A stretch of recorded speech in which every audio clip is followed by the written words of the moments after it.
Welcome to Spirits and Screams.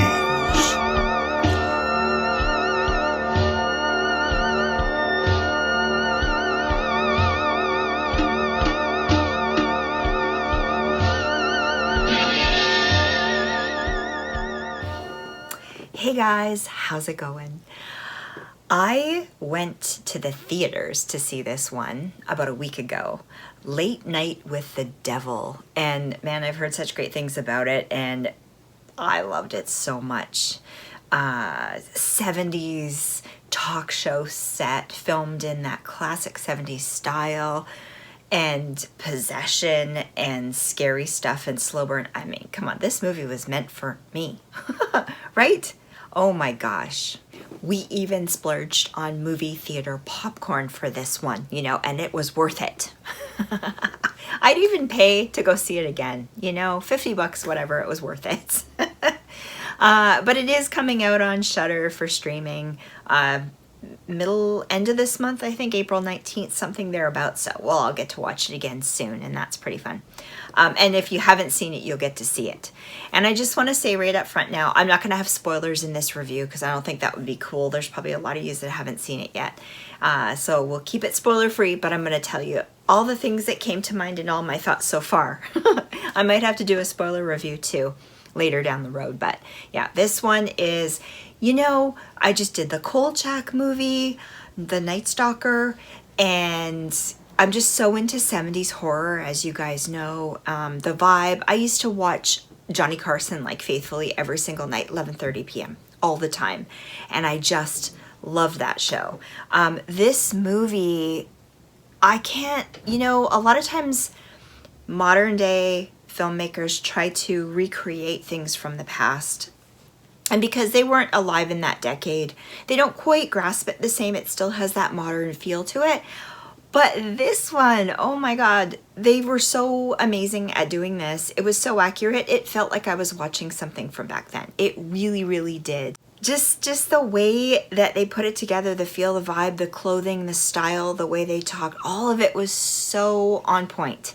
And I really can relate to it because, like I said, in the 70s, I watched all those shows, and it just had that game show kind of look to it with the logo and the vibe and stuff in it, or sorry, the background set, and just so well done. And I guess that's the idea of this movie. It's this talk show called Night Owl, and it's with this man. He's running it. He's, you know, heavily competing with I suppose Johnny Carson at the time, that kind of level of TV making, and you know, they're going through the yearly sweeps where they get people at home to, you know, give ratings on the show to see whether the show keeps going or not. Man, such a cool time, you know. I wish all of yous that were too young for that could have lived through that time and seen that, because growing up it was pretty cool. But so accurately done, like so well done. It really captivated me the whole way through. This one is a slow burn, but I think that's fine. It builds up to just such amazing stuff near the end that, you know, it's worth it. Really, really worth it. Of course, I'm not going to describe all of this stuff in detail because I don't want to give away the whole movie, but really, really, really well done. So anyhow, let's take a little look at the trailer and we'll talk about it afterwards. Late Night with the Devil from 2024. A live television broadcast in 1977 goes horribly wrong, unleashing evil into the nation's living rooms. Directed by Cameron and Colin Cairnes, starring David Dastmalchian, Ingrid Torelli, and Laura Gordon. So I heard this is a lower budget film, and so well done though. Anyway, put out by IFC Films, as well as a whole bunch of other production companies. I thought that was really funny in the credits. There were so many different logos and companies coming together to put this out. But anyway, and my daughter was telling me afterwards that the opening weekend they brought in $666 $1,666. So I thought that was kind of cute too. I don't know whether that was true or not, but kind of fun anyway. So it did really well. I think it was kind of like a hidden gem that not everybody caught, but it's good. And the word kind of went around really quickly how amazing it was. It's so unique and refreshing for a possession film, and I really liked it. So like I said, I was a huge fan of Johnny Carson. I think all my friends were at the time, my family too. So we watched every night 11:30 p.m. and then afterwards we'd watch reruns of like Night Court and Cheers. Loved those times. Those are such fond memories back in the day. And so yeah, it was kind of part of my childhood, and I really grew up with that kind of era. And what was cool about it was we didn't have the internet or access to information and all of these things to do with movies and the actors and directors and that kind of thing. So it was a great way for us to, you know, see and listen to interviews with actors and directors from our favorite films that were going on at the time. And they would also have comedians on there and musicians, singers. So it was such an exciting, thrilling thing because you didn't know what you were going to get from night to night. And it was really cool how they would run these shows every single day of the week, well, Monday to Friday kind of thing. Like such a grueling schedule in front of this live audience type of thing. So it was quite a spectacular thing to watch. I always wanted to be able to travel to the city where they were filming it, you know, and hang out in the audience and be able to do that, because they would often show people in the audience or pull people out of the audience and that kind of thing, that just made it so much more fun, really interactive and really cool. And they would also have talent from, you know, wherever the area that they would fly out and put on the show to showcase their talents and things. And I think they picked up on this a lot in this movie.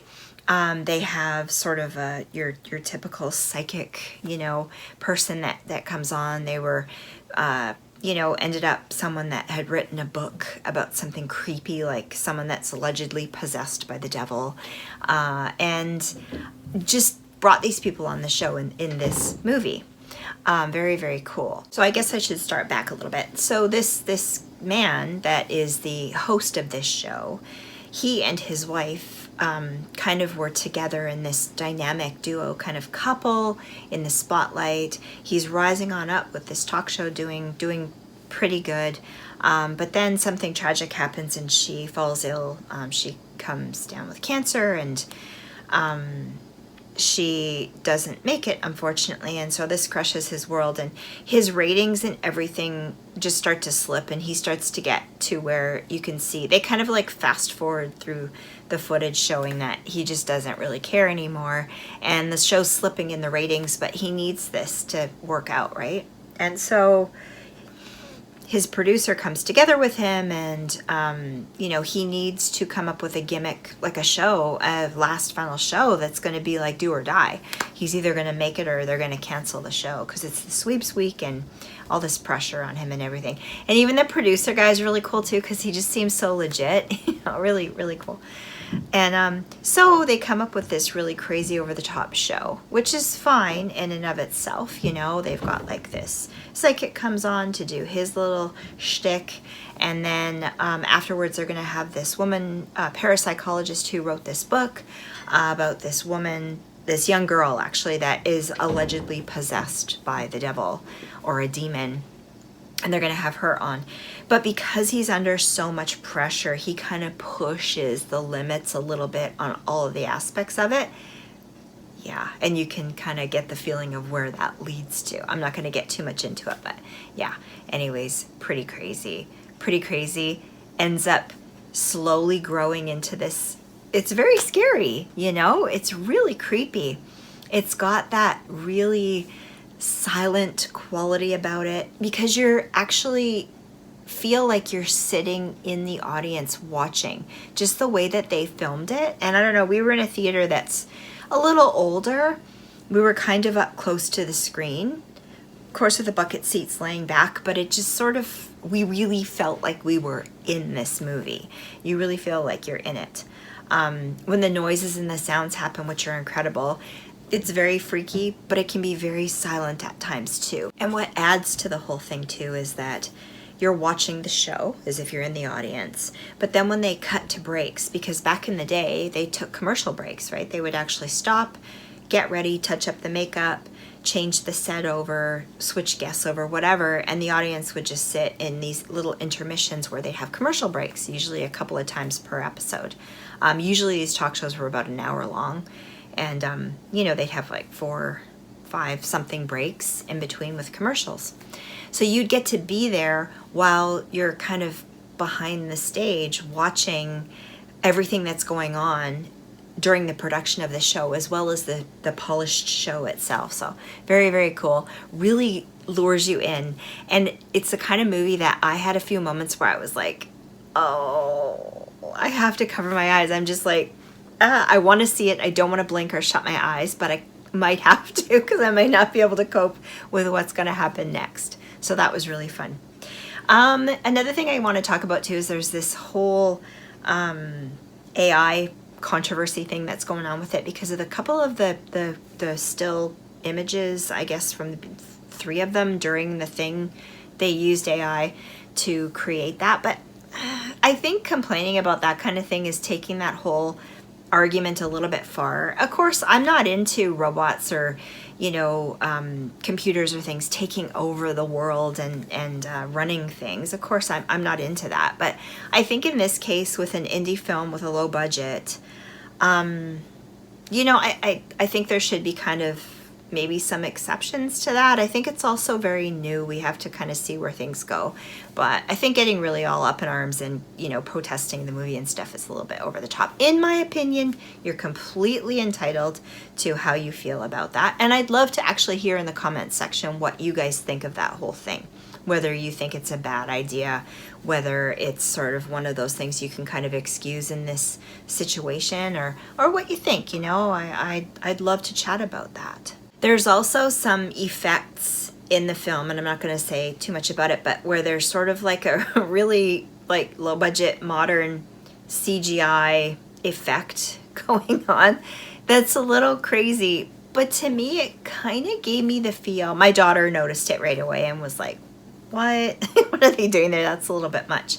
And I guess it was, but it reminded me of back in the day TV shows like Wonder Woman or The Bionic Man, where they would do things like when Wonder Woman would do her twirl where she turned into Wonder Woman. They would do those kinds of little effects, and that's what it gave me the vibes of. Now, I do agree it maybe would have been a tad bit better if they had utilized the effects that they did back in the 70s to create that kind of a look rather than sort of a cheesy, you know, modern day CGI effect. But I was okay with it. I think it did its thing, you know. It was okay. It was not that noticeably bad in my opinion, but you know, maybe they could have improved on that a bit. I rewatched little clips of Wonder Woman, and they would just like take little shots and slow things down and morph them together in the film footage to give that sort of crazy, you know, trippy kind of look, rather than, you know, flashes and lights and craziness that you put in with a computer nowadays. But you know, they had to do what they had to do, so I'm not sure what was happening there. But anyways, either way, wasn't too bad. It kind of reminded me of that. What do you guys think? So the late night talk show that they've created here, like I said, is called Night Owls, and it's hosted by Jack Delroy, who is played by David Dastmalchian. I guess that's how you say his name. And it's in Manhattan, and it's very classic 70s style. Like I said, they filmed it in like a square format. The lighting, the grain in the film, that kind of thing is really, really well done. It's supposed to be like a found footage type of deal, and so good. The logo backdrop set is like these orange and brown colors that are like, you know, 70s kind of graphic. Really, really cool. Really my jive. Like, oh my God, so my thing. And like I said, this the host, him and his wife were like this really popular couple rising up in New York, and unfortunately, sadly, she passes away. That's devastating to him. Although throughout the show, we kind of get this feeling that maybe that picture perfect looking couple that they were was not so perfect, and maybe there were some infidelity and stuff going on with him. Kind of makes sense. And so that adds to the kind of like you're not sure kind of thing, what actually was going on there, and kind of a way for the demonic and stuff to slip in there. And also the fact that, you know, the host, Jack, and his producer, they're kind of, you know, really have this lust for power and success. And so you get this feeling of the idea of like making a deal with the devil kind of thing. Not that I'm saying that's what happened there or what's going on, but anyways, it's kind of implied there. So that's kind of neat too. But it's so subtly done and just so realistically done. It just doesn't come across as being hokey or silly. It's kind of, you know, it just kind of makes you wonder. And like I said, the way they filmed it, you feel like you're literally sitting in the audience right there. It just adds to that creepy factor. Really, really, really well done. It really gave me that vibe of Kolchak's Night Stalker and those kind of shows from back in the day too. Really cool. Now let's talk about some of the guests too. That was really fun. So they have this psychic guy, very stereotypical for back then. You know, he comes on and he does his mystical thing. We're not really sure if he's real or not, but it just comes across as him not. Maybe it's kind of fake. You know, he does that. Let's look into the audience. I'm coming up with a name. Jeremy, Joe, and then the audience member says, my name's Steve. Yes, Steve, exactly, Steve. That's what I'm seeing, you know. I'm sensing your grandmother, your grandfather passed, you know, that kind of stuff. And everyone's kind of like falling for it. But it's kind of like hilariously funny. But then some twisty things happen to make you not sure whether he actually is intuitive or is not, you know, or whether he's being shocked into, wow, maybe I am psychic. Kind of fun. Some crazy things that happen there. And then of course at the same time to bring sort of like this controversy in the show to get things going, which was typical back then too. They have like this skeptic guy who is a performer that like disproves psychic stuff and all the supernatural, all that kind of thing. And he comes on and kind of, you know, exposes the way that the psychic could be doing things, causes this big rivalry, rift, fight right on the show kind of thing, and just adds for, you know, views. It just adds for some fun elements. It makes it really kind of fun and very believable for back in the day. But that leads to the buildup of this woman, this author, parapsychologist, which was also big back then too, coming onto the show and discussing her book. And I guess she was, you know, brought on there to talk about this book and that kind of thing. And she brings the subject of her book, this young girl, and they come on together, but then it kind of goes, it gets pushed a bit too far over the edge and goes a little bit too far, but very, very interesting, believable. The little girl is kind of enamored by the host, kind of like fangirling, you know, and really, really cute. So that kind of adds to it, makes it really believable and kind of lures you into it. But like I said, having it set where you just feel like you're sitting right in the front row with the stage in front of you with this girl, it's just so creepy. It's so scary. It really got me, and I just loved it. I want to watch the whole thing again because I know there's stuff in it that I missed for sure. But yeah, kudos to the creators, the directors that put this together, and all of the actors too, because everyone did such an amazing job. And I know some of the people have been in other stuff before, but to me they were unknowns, so it was kind of enjoyable watching it. I like watching movies where there's well-known actors in it, but sometimes I get drawn out of it because you can't separate the actor from the story and that. So I kind of appreciated that in this movie. And in this talk show, there's the producer of it named Leo Fisk. And I couldn't help but think that because he's kind of power hungry and he's kind of like hip and like bada boom, bada bing, let's do this stuff. He kind of gave me that feeling of Friedkin from The Exorcist. I just got that kind of vibe, same kind of thing. If you watch the old interviews from him back then to now, I'm wondering if maybe they were inspired by that a little bit. I don't know. Which leads me to another thing. The whole show movie reminded me a lot of different films. Like, for instance, I really got that Kolchak Night Stalker vibe. I also got a vibe of The Devil's Advocate with Al Pacino and Keanu Reeves. Same sort of feel to it. I really liked that. There's probably other films it reminded me of. I mean, it wasn't like The Exorcist, it was completely different, but the idea of it being sort of very silent to where you're waiting for something to happen. In that respect, I felt like they tapped into The Exorcist a little bit, but very, very different. And another more modern film that I really thoroughly enjoyed and own in my collection, The Cleansing Hour. Really, really reminded me of that. Similar vibes. It would be cool to do kind of a comparison video of the two shows, the two films. Yeah, really kind of gave me that feel to it. Really interesting. If you guys have seen this film, let me know what you think about that as well, because I'd really love to hear your thoughts on it. We also had some hypnosis stuff in this thing, which was huge back then too. People would actually go book, I remember, buy tickets to shows. Then you'd actually go to watch someone that hypnotized people on stage and did things and stuff. I never did that myself, but it was kind of intriguing, but it kind of freaked me out a little bit actually. So they had bits of that in there too. And the girl, Lily, who is allegedly possessed, apparently she was part of a satanic cult from birth and went through that. And this whole thing, she was like the sole survivor of like a mass, ending of this cult. And so she's allegedly possessed and the subject of this book. So that was also a big thing back in the day in the 70s, right? They satanic panic stuff. And yeah, all the elements and stuff, so much going on. I'm not going to say what happens, of course, because I don't want to have any spoilers.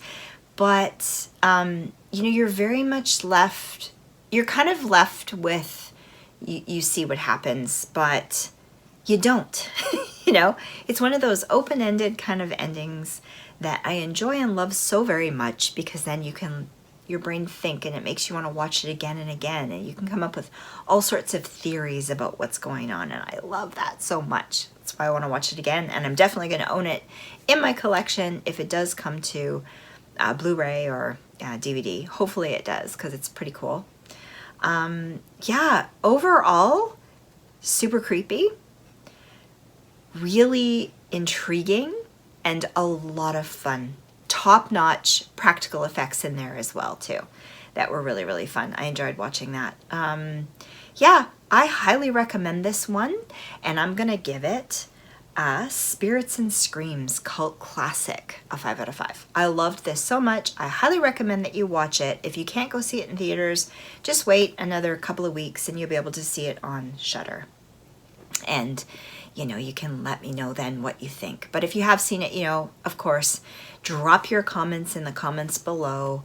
Or if you have any kind of comments, because I really love to chat, and make sure they're long comments, because those are the best ones. I love reading those. And also, if you like this video, give it a like. Subscribe to the channel, but just to become part of the group so that we can hang out and chat and you can watch all the videos and whatnot. That's all. I'm not pressuring you. Not at all. So you guys, this was such a good movie to come back to. Had a little downtime, and yeah, it was so much fun. I'm so glad that I saw it, and I'm really glad of everyone else's reviews, because it encouraged me to go watch it. And I might have missed it because I hadn't really heard anything about it before I started seeing all the reviews. So very, very cool. Yeah. So you guys, I hope you are all doing really, really well, and you have a great rest of your night. And yeah, we're gonna see you again real soon. Have a good night, guys. Bye.